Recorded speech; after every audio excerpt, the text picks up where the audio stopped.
Hey everybody, for this problem we're going to graph the function y equals 2x with points. So first of all, come over here and grab a pen or a marker.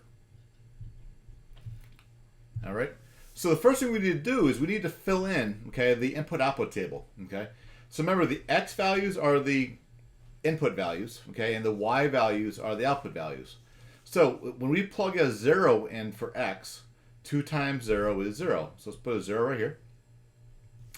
When we put a 1 in for x, 2 times 1 is 2. When the input value is 2, the output value, well, 2 times 2 is going to be 4. And then finally, when the input value is negative 1, the output value, or the y value, is going to be negative 2. All right, so we're halfway there. Now all we have to do is we have to plot the points and then graph it.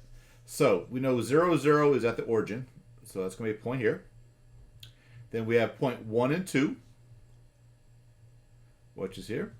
Then we have point 2 and 4, which is here. And then finally point negative 1, negative 2,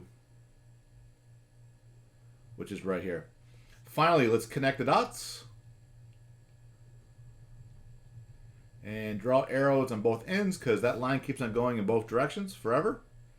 And there's the function y equals 2x.